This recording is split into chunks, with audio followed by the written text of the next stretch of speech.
Tous les cieux des cieux ne viennent qu'au Père des cieux des cieux. Toute domination visible et invisible, toute puissance visible et invisible, toute souveraineté visible et dans l'invisible, toute autorité visible et dans l'invisible n'a été remis que dans les sept cieux à Christ. C'est bien. On va parler à quel endroit Job était. Est-ce que Job se trouvait en Irak? Parce que dans la Bible, en bas de la Bible, j'ai la Bible, comment on appelle ça? Second 21. Dans la Bible, second 21, quand on donne les définitions, en bas, on met des choses, d'accord? Et en bas, on dit que Chaldée se trouvait en Turquie. C'est ce qu'on va voir. Est-ce que Chaldée se trouvait en Turquie? Vous allez voir, par l'esprit de connaissance de l'Éternel, vous allez découvrir que où se trouvait la Chaldée, d'accord? Où se trouvait Job? Job ne se trouvait pas en Israël, c'est faux. Job, il se trouvait... Bon, on peut dire Job se trouvait en Israël. Parce que la moitié de l'Éthiopie appartient au Bantou. J'ai déjà fait plusieurs vidéos qui ont déjà dit ça, d'accord? Bien. On va prendre Job 1, d'accord? On va prendre d'abord Job 1. Job 1, 17. Et il y avait dans le pays de Uz un homme qui s'appelait Job.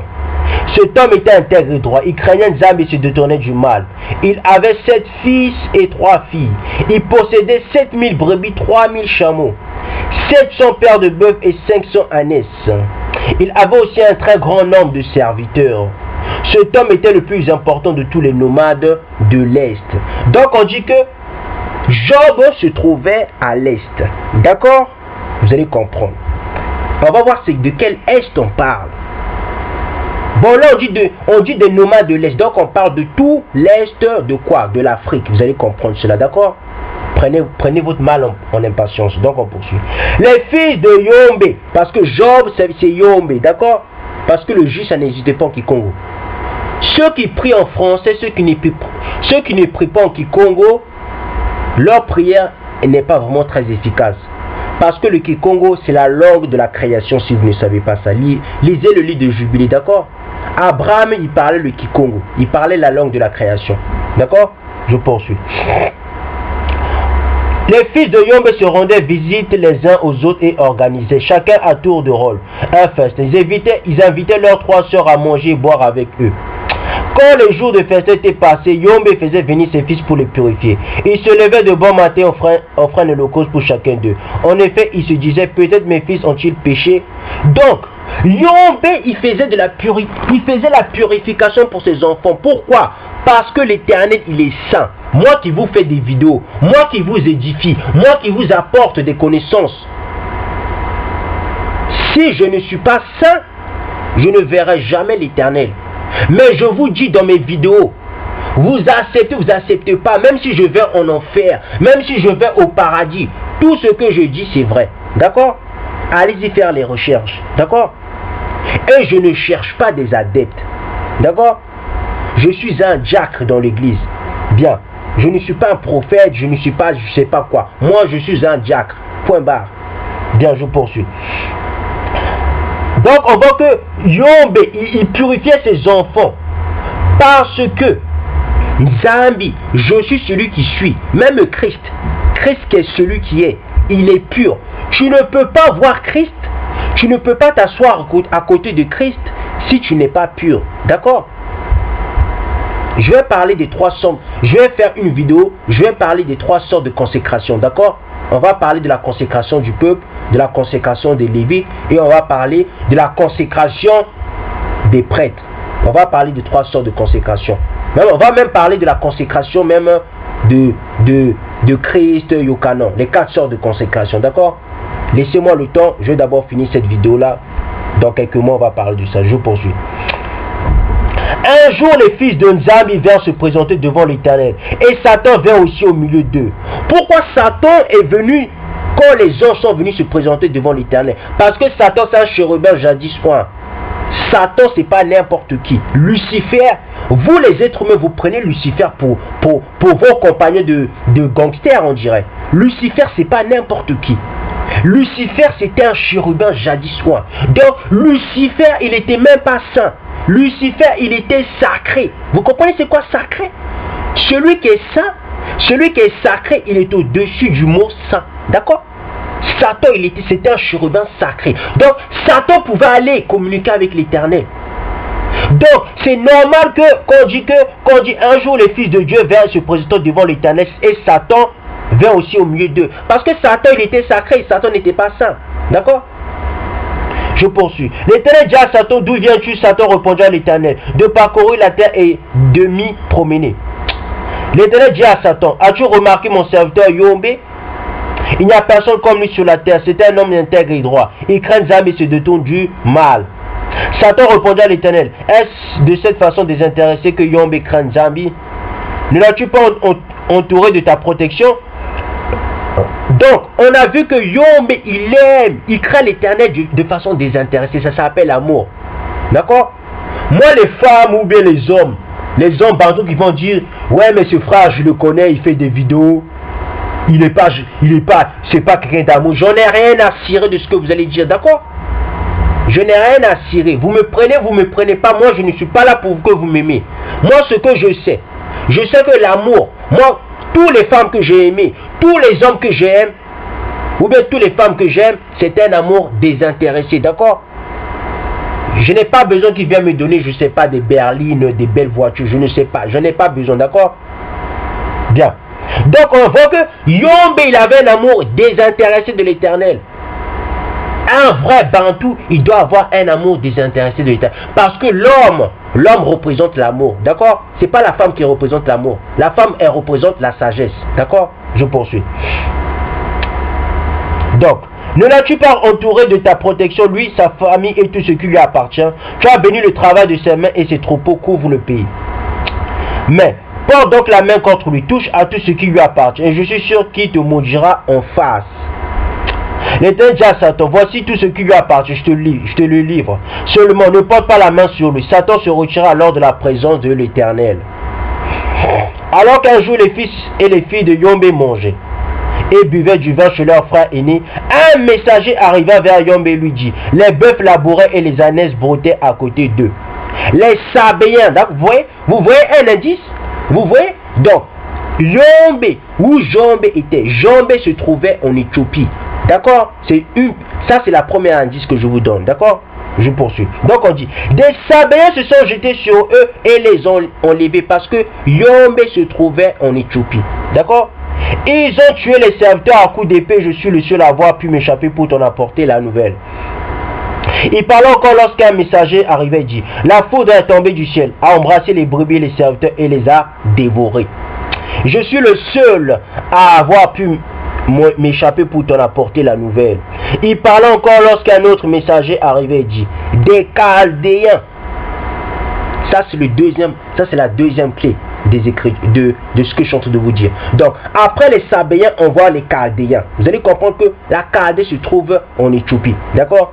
Je poursuis. Donc des Chaldéens repartis en 3 bandes se sont précipités sur les chameaux et les ont enlevés. Et ils ont tué les serviteurs à coups d'épée et je suis le seul à avoir pu m'échapper pour t'en apporter la nouvelle. Donc, dans ce passage, on a vu 2 mots-clés. On a vu les Sabéens, on a vu les Chaldéens. Bien. On va prendre Job 6. Plus je vais parler, plus je vais feuilleter les paroles, les passages des Écritures, vous allez comprendre que Job, Yombé se trouvait en Éthiopie. La Chaldée antique se trouve en Éthiopie. La Ur se trouve en Éthiopie. D'accord? Bien.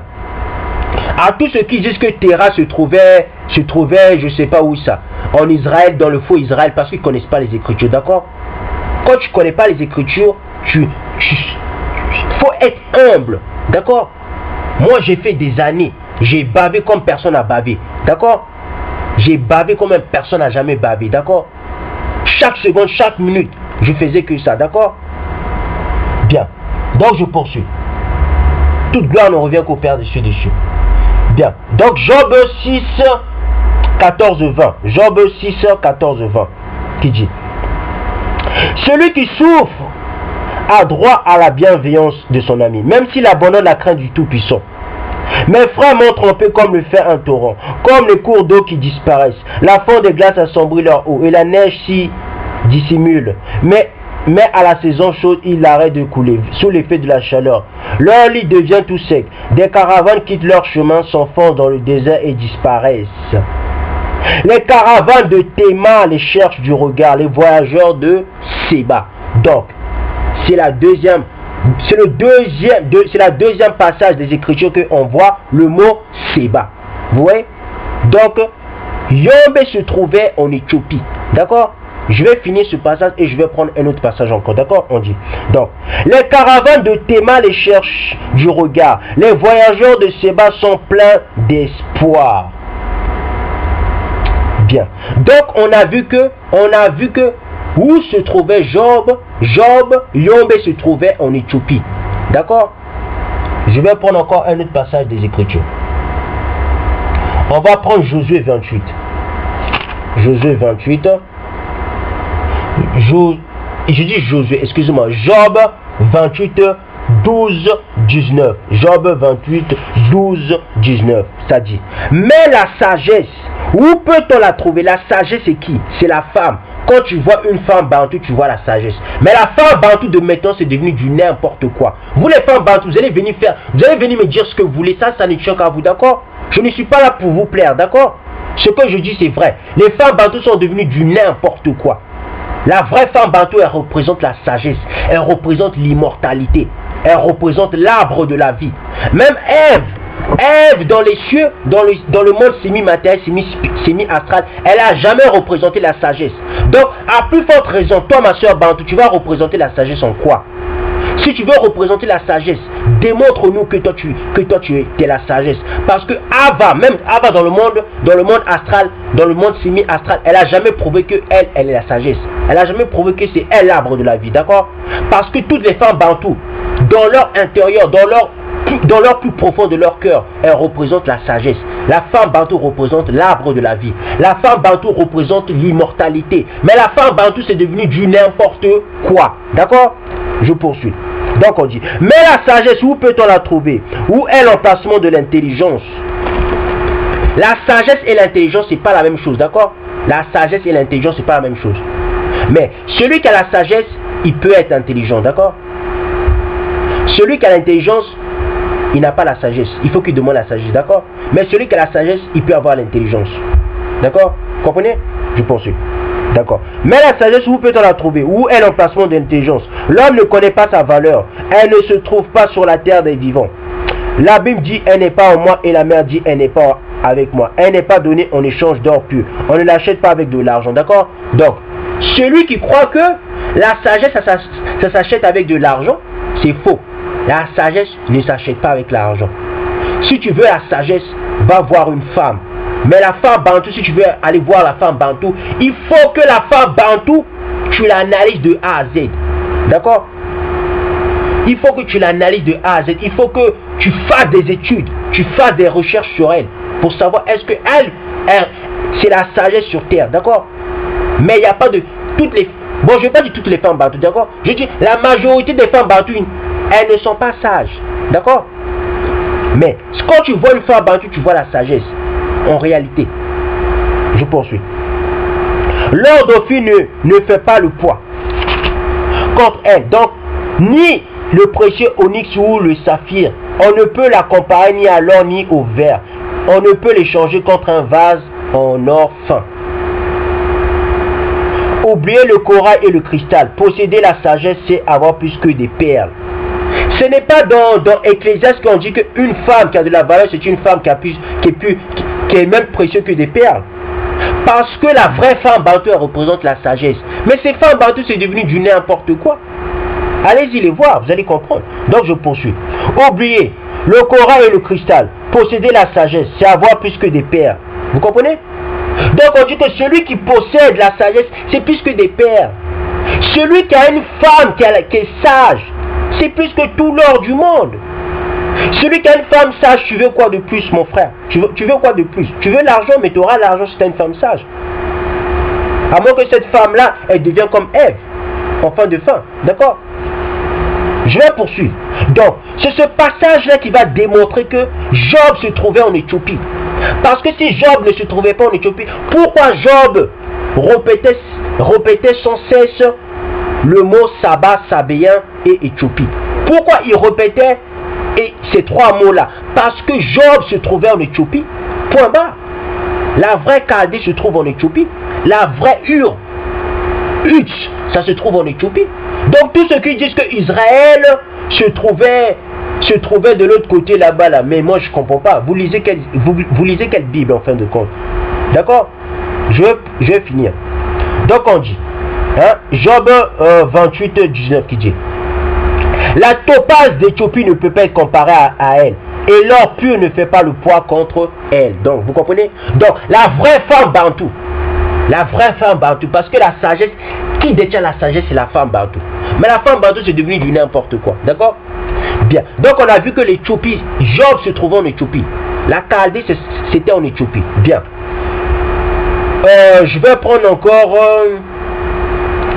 un passage des Écritures. On va prendre un passage des Écritures. Laissez-moi, je vais prendre on va prendre Genèse, hein. On va prendre Genèse 2 à partir de 8. Ou bien non, je vais prendre Genèse 2 à partir de 10. Un fleuve sortait d'Éden pour arroser le jardin, et de là il se divisait en 4 bras. Le nom du premier Bishon, il entoure tout le pays de Havila. On dit, où se trouve l'or? L'or de ce pays est pur. On y trouve aussi le bédlum et la pierre d'onyx. Donc on dit que le premier fleuve s'appelle Bishon, et où Bishon entoure Havila. Et on dit que dans Havila, le lieu Havila, c'est où se trouve l'or, et cet or est pur. Regardez-moi, regardez bien. Je repars dans Job 28, 17. Ou bien Job 28, 16. Vous allez voir quand on dit dans Genèse 2, 10, 11, Genèse 2, 10 jusqu'à 11, quand on dit que le premier fleuve c'est Bishon, et Bishon entoure Havila où se trouve l'or pur. Vous allez voir que ça se trouvait où? Havila se trouvait où? Vous allez voir où ça se trouvait. Quand Job dit Havila se trouve à l'est de l'Afrique. Havila se trouve à l'est de l'Afrique, d'accord? Quand Job dit l'or d'Ophir ne fait pas le poids contre elle, ni le précieux onyx et le saphir. Donc, on voit dans ce passage que à l'est de l'Afrique, il y a l'onyx. Vous comprenez? C'est la même chose que Genèse 2. Laissez-moi prendre Genèse 2 quand il dit tout le pays de Havila où se trouve l'or. Donc, Havila c'est un pays où se trouve l'or, l'Éthiopie et la pierre d'onyx aussi, si je ne me trompe pas. On va prendre ça quand il dit tout le pays de Havila où se trouve l'or, l'or de ce pays est pur, on y trouve aussi le bédlum et la pierre d'onyx. Vous voyez, donc on dit qu'on trouve là-bas l'or, le bédlum et l'onyx. C'est la même chose que Job dit. Quand Job 28, 17 dit, Job 28, 17 dit, l'or d'Ophir ne fait pas le poids contre elle, ni le précieux onyx. Vous voyez le mot onyx, la pierre onyx. Donc il parle aussi de l'onyx. Donc le lieu où se trouvait, où Job se trouvait, c'est le lieu où on pouvait voir l'onyx. Donc c'était Havila. Il habitait à l'est de l'Afrique. Donc il habitait en Éthiopie. Donc il pouvait aussi aller à Havila. Donc Havila est à côté de l'Éthiopie. D'accord? Havila se trouve à côté de l'Éthiopie. Bien, vous comprenez? D'accord? Bien. Donc on dit ni le précieux d'onyx ou le saphir, on ne peut le comparer ni à l'or ni au verre. On ne peut l'échanger contre un vase en or fin. Ou bien le corail, le cristal, posséder la sagesse et avoir plus que des perles. La topaze d'Éthiopie ne peut être comparée à elle. Et l'or pur. Donc vous voyez, donc il parle même de l'or pur. Havila, c'est pas le lieu où il y a l'or pur. Même Job, il parle de l'or pur. L'or pur ne fait pas le poids contre elle. D'accord? Et la vraie femme bantou. Je vous parle de la femme spirituelle. Je ne vous parle pas des femmes bantou qui font du n'importe quoi. D'accord? Qui ne connaissent même pas leur identité. Je ne vous parle pas des sœurs bantou qui sont cloîtrées dans les églises là-bas. Hein?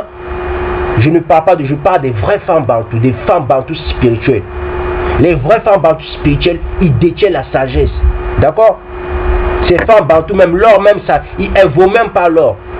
Elles vaut plus que l'or. D'accord? Mais ces femmes bantou là, tu peux les compter sur une bouille, sur une feuille. D'accord? Bien. Donc, qu'est-ce que je vais faire? Laissez-moi, je vais prendre encore un autre passage des Écritures. On va prendre 1 Roi 10. On va aller jusqu'à 1 Roi 10, 4. La reine de Séba. Donc on dit que la reine de Séba, Mais Job ne se trouvait pas aussi à Séba. Hein? Job ne se trouvait pas aussi à Séba. Qui dit Séba dit Couche, d'accord? Qui dit Éthiopie dit Soudan, c'est la même chose. Vous comprenez? C'est la même chose. Quand tu parles d'Éthiopie, tu parles de Couche, d'accord?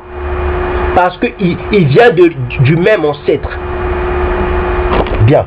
Donc, on dit la reine de Séba a appris quelle était la réputation de Salomon. À la gloire de l'Éternel, elle vint pour le mettre à l'épreuve par des énigmes. D'accord? Donc, la reine de Séba, Job se trouvait où? Mais Job se trouvait pas en Éthiopie. Hein?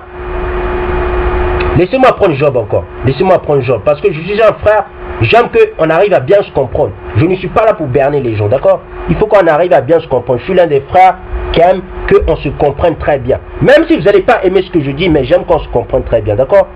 C'est pas dans Job 6, 18, 19 qu'on dit les caravans de Théma les cherchent du regard, les voyageurs de Séba sont pleins d'espoir. D'accord? Job se trouvait en Éthiopie. D'accord? Donc on dit la reine de Séba. Job se trouvait au Séba. En Séba. D'accord? À Couche. Job se trouvait en Éthiopie. D'accord? Job se trouvait aussi chez les Madjanites. Au Soudan. D'accord? Tout l'Est là-bas. Job était là-bas. D'accord? Donc on dit, la reine de Séba apprit quelle était la réputation de Salomon, à la gloire de l'Éternel, et elle vint pour le mettre à l'épreuve par des énigmes. Parce que celui qui a la sagesse, il a le discernement.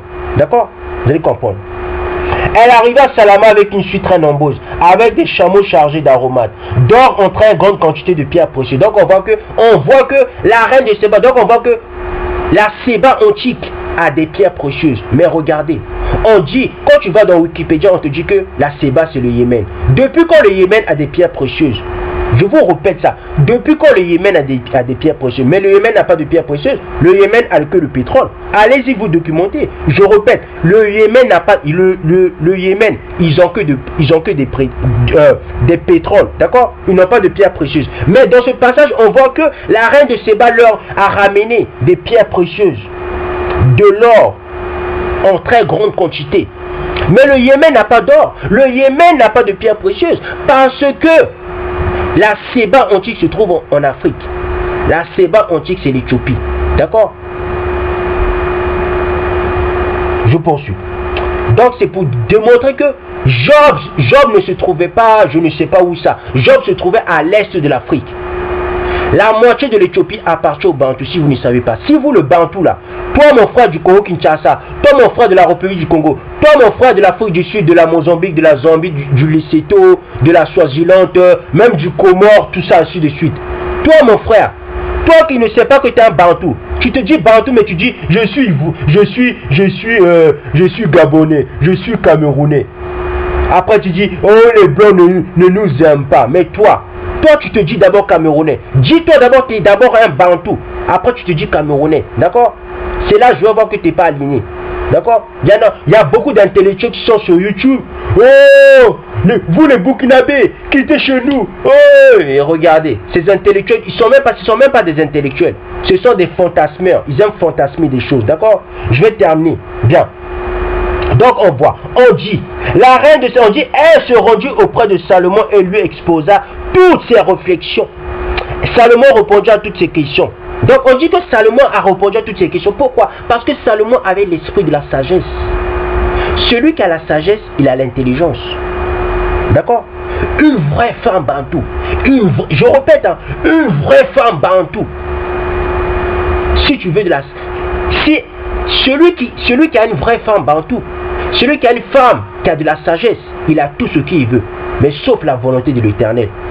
Sauf la connaissance du bien.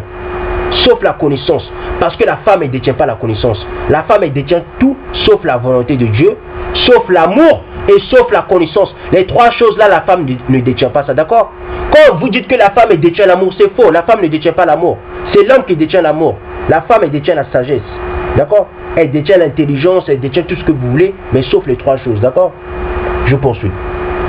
Donc on dit, Salomon répondit à toutes ces questions, il n'y eut aucun mystère pour le roi, il lui expliqua tout.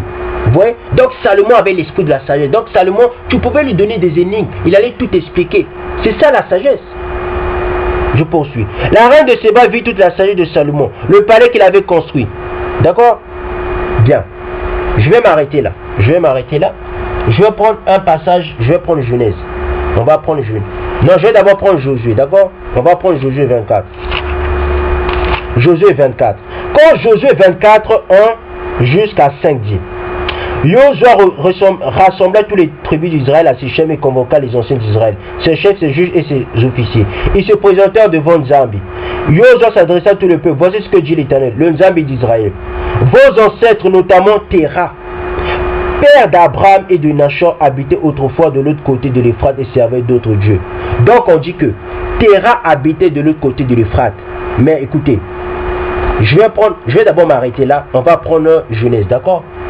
On va prendre Genèse 8, si je ne me trompe pas. Genèse 8.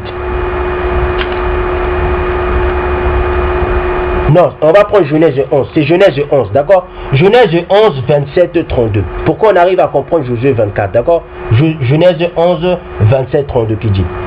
Voici la lignée de Terah. Terah eut pour fils Abraham, Nachor et Aaron. Aaron eut Lot. Aaron mourut du vivant de son père Terah dans le pays de sa naissance. À Ur. Donc, on dit que le frère de Abraham est mort à Ur, en Chaldée. Mais Chaldée ne se trouve pas à l'est de l'Afrique. Chaldée ne se trouve pas où se trouve l'Éthiopie. Je ne vous ai pas démontré il y a quelques minutes de cela que la Chaldée ne se trouve pas en Éthiopie. La Chaldée ne se trouve pas à l'est de l'Afrique. Donc, on voit que Terah habitait à l'est de l'Afrique. D'accord? C'est pas moi qui le dis. Lisez bien le livre de Job. D'accord? Donc, on dit que à Ur en Chaldée, parce que la Chaldée ne se trouve pas en Turquie. La Chaldée antique se trouve à l'est de l'Afrique. D'accord? La Chaldée antique se trouve où se trouve l'Éthiopie. L'Éthiopie, d'accord? L'Éthiopie, le Soudan. C'est là-bas la Chaldée antique où se trouve, d'accord? Regardez cette image-là. Vous voyez? C'est là-bas la Chaldée se trouve, d'accord? Je poursuis. On dit. Abraham et Nachor se marièrent. La femme d'Abraham s'appelait Saraï et la femme de Nachor Milka. Elle était la fille d'Aaron, qui était le père de Milka et de Yiska. Saraï était stérile, elle n'avait pas d'enfant. Terah prit son fils Abraham, son petit-fils Lot qui était le fils d'Aaron, et sa belle-fille Saraï, la femme de son fils Abraham. Ils sortirent ensemble d'Ur en Chaldée pour se rendre dans le pays de Canaan. C'est faux. Le pays, quand on parle du pays de Canaan, c'est pas le pays de Canaan, c'est le pays de Sem. Parce que c'est Canaan qui a volé la terre de Sem. Lisez bien le livre de Jubilé, d'accord? La terre de Canaan, ça n'appartient pas aux Canaans. C'est pour ça les Tutsis, ils sont en train de tout faire pour dégager les Bantous, les Bakongo de Kinshasa et les Bantous Ephraimites du Congo-Kinshasa. Parce que ce que leurs ancêtres faisaient, c'est ce qu'ils sont en train de faire maintenant. D'accord? Ça s'appelle de la la phylogénèse et la ontogénèse. D'accord? Je poursuis. Donc, on dit. Ils sortirent ensemble d'Ur en Chaldée pour se rendre dans le pays de Canaan, mais arrivèrent à Charan, ils s'y installèrent. Terah vécut 205 ans, puis mourut à Charan. Donc on voit qu'ils étaient où? En Chaldée, puis de Chaldée, ils sont allés aux terres de Canaan. Vous allez comprendre que Canaan se trouve à l'ouest de l'Afrique. C'est pas moi qui le dis, parce que je vous ai déjà démontré, la Chaldée c'est l'Éthiopie. Donc, quand Terah est sorti de l'Éthiopie, ils sont allés où? À la terre de Canaan, non? Vous allez comprendre c'est où se trouve la terre de Canaan. C'est pas moi qui le dis, d'accord? On repart dans Josué 24, qui dit. Josué 24, 2 qui dit. Josué s'adressa à tout le peuple. Voici ce que dit l'Éternel, le Nzambi d'Israël. Vos ancêtres, notamment Terah, d'accord? Père d'Abraham et de Nachor, habitaient autrefois de l'autre côté de l'Euphrate. Donc vous comprenez? On dit que Terah habitait de l'autre côté de l'Euphrate. Mais où se trouve l'autre côté de l'Euphrate? Où se trouve l'autre côté de l'Euphrate? C'était l'est. Donc Terah habitait à l'est du fleuve Congo. Terah habitait à l'est de l'Afrique. Donc quand ils sont sortis de l'est de l'Afrique, ils sont allés à l'ouest de l'Afrique. Parce que quand on dit de l'autre côté de l'Euphrate, comment ça se fait? Terah va habiter à l'est de l'Afrique et Terah va monter, ils vont aller en Turquie là-bas, ou bien ils vont aller dans le faux Israël là-bas. Comment on peut dire que Terah habitait de l'autre côté? Attendez, si Terah habitait de l'autre côté, quand on parle de côté, on parle des choses qui sont en face, n'est-ce pas? Je répète, quand on parle des côtés, quand on dit les côtés, côté c'est quoi? C'est droite, gauche, non? Comment ça se fait? On dit que Terah habitait de l'autre côté de l'Euphrate, mais le même Terah là, il va aller de l'autre côté. Il va aller dans un autre partie du continent africain. Ce n'est pas logique. Parce que Terah habitait à l'est du fleuve Congo. D'accord? Terah habitait à l'est de l'Afrique. Terah habitait à l'est de Kachopa. Ceux qui viennent, les panafricanistes là, les égyptologues, ils viennent, ils disent non, il faut prier Isis, Horus. Mais écoutez, comprenez déjà les Écritures. D'accord? Soyez déjà des docteurs en Écriture. Soyez déjà, comment je peux dire, ayez l'Esprit Saint. D'accord? Demandez que l'Éternel vous donne l'esprit de connaissance. Après, on va accepter votre panafricaniste de comment on l'appelle ça? Votre panafricaniste de Hotep. Ce n'est pas parce que les Égyptiens ce sont des idolâtres que nous les Bantous, nous aussi on doit être des Égyptiens. Non. Si les Égyptiens, ils acceptent la vérité, tant mieux. S'ils n'acceptent pas la vérité, mais Christ va venir les châtier. D'accord? Mais nous les Bantous, on n'est pas des idolâtres, on n'est pas des Égyptiens.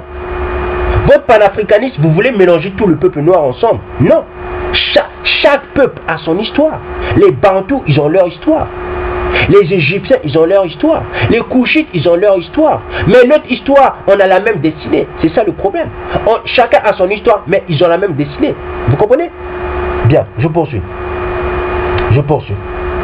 Mais on n'a pas la même destinée spirituelle, mais on a la même destinée ici-bas sur terre. D'accord? Bien. Donc je vais prendre Josué 24, je vais terminer avec ça. Quand il dit, votre ancêtre, notamment Terah, père d'Abraham et de Nachor, habitait autrefois de l'autre côté de l'Euphrate. Donc on voit que Terah habitait de l'autre côté de l'Euphrate. Donc Terah ne pouvait que habiter en Afrique. Parce que l'est de Chaldée se trouve en Afrique. C'est l'Éthiopie. D'accord? Donc Terah ne pouvait que habiter de l'autre côté de l'Euphrate. Quand on parle de côté, on parle soit de gauche, de droite. Parce que Terah habitait de l'autre côté, donc Terah habitait à l'est. Quand Terah est sorti, ils sont allés à l'ouest de l'Afrique. Canaan se trouve à l'ouest de l'Afrique. Vous comprenez? Et Canaan, ça n'appartient pas aux Tutsis. Canaan appartient aux Bantous. Parce qu'avant que ce soit Canaan a volé la terre des Bantous. Lisez bien le livre de Jubilé. Donc je termine.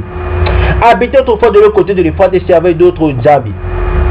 J'ai pris votre ancêtre Abraham de l'autre côté de l'Euphrate et je lui ai fait parcourir tout le pays de Canaan. Donc vous comprenez? Donc il dit que j'ai pris votre ancêtre Abraham, je l'ai fait parcourir tout le pays. Donc j'ai pris votre ancêtre de l'autre côté de l'Euphrate.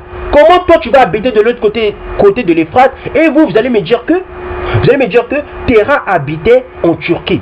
Parce que dans la Bible, en bas des Écritures, quand on donne les significations, eux qui ont écrit la Bible, ils disent que Ur de Chaldée se trouvait en Turquie. Ce n'est pas normal. Parce que Job, il habite en Éthiopie. La Chaldée se trouve en Éthiopie. La Chaldée antique se trouve en Éthiopie. D'accord? Vous comprenez? Bien. Donc je poursuis. J'ai multiplié sa descendance et je lui ai donné Isaac. J'ai donné à Isaac, Jacobo et Ésaü. J'ai donné la région montagneuse du Seir et en propriété à Ésaü. Tandis que Jacobo et ses fils sont descendus en Égypte. Descendu veut dire monter, d'accord? Descendu veut dire monter. Lisez bien. Prenez, comment on appelle ça, la carte de Peters, les cartes de Peters, vous allez voir, la terre elle est renversée, d'accord? Quand on disait descendre, on disait monter, d'accord? Et c'est pas moi qui le dis, même le Negev, allez-y sur Wikipédia, ou bien prenez même la Bible, vous allez voir, le Negev veut dire le sud. Donc, quand on dit qu'Abraham est allé au sud, quand on dit qu'Abraham remontait au sud, comment ça se fait comment quelqu'un peut monter au sud? Le sud c'est le bas, tu ne peux que descendre du bas, d'accord? Donc on dit qu'Abraham remonta du sud, ça veut dire Abraham était descendu au sud. Parce que le Negev ne veut pas dire, le Negev c'est pas une ville, Negev veut dire le sud, d'accord? Point barre. C'est comme le midi. Le midi veut dire l'est, si je ne me trompe pas. L'Orient veut dire l'ouest. Ou bien non, c'est l'Occident qui veut dire l'ouest. L'Orient veut dire l'est, si je ne me trompe pas. Le midi veut dire le sud, ou bien un truc comme ça. Mais toutefois, le Negev veut dire le sud. Point barre. D'accord? Donc on dit qu'Abraham, dans Genèse 20, quand on dit Abraham remonta le Negev, ça veut dire Abraham était descendu au sud. Parce que comment tu peux monter le sud? Ce n'est pas logique. D'accord? Bien. Je vais prendre encore un autre passage des Écritures. Je vais prendre Genèse 8. Bon, j'aurai pas le temps. D'accord? J'aurai pas le temps. Bien. J'aurai pas le temps. Je vais vous donner tous les passages des Écritures. Comment j'ai fait pour prendre tous les passages. J'ai pris Job 6, 14, 20. Job 28, 12, 19. Job 1, 1, 17. Josué 24, 1, 4. 1 Roi 16, 1, 9. Genèse 11, 27, 32. Genèse 8, 1, 5. Job 24, 11, 17. Voilà tous les passages que j'ai pris. Donc, On a bien vu que Job se trouvait en Éthiopie. La Chaldée antique se trouve en Éthiopie. Le père de Abraham est né à l'est de l'Afrique. Le père de Abraham est né à l'est de l'Afrique. Tout s'est passé avant à l'est de l'Afrique. D'accord? L'Euphrate se trouve en Afrique. La Israël antique se trouve en Afrique. Maintenant, si les Européens, les Romains vous font croire que Israël se trouve de l'autre côté là-bas, moi je ne sais pas. Moi ce que je sais, moi j'ai fait des années, j'ai fait 3 ans ou 4 ans comme un malade à déceler les choses. Moi ce que je sais, la Israël qu'on parle de la Bible se trouve en Afrique. D'accord?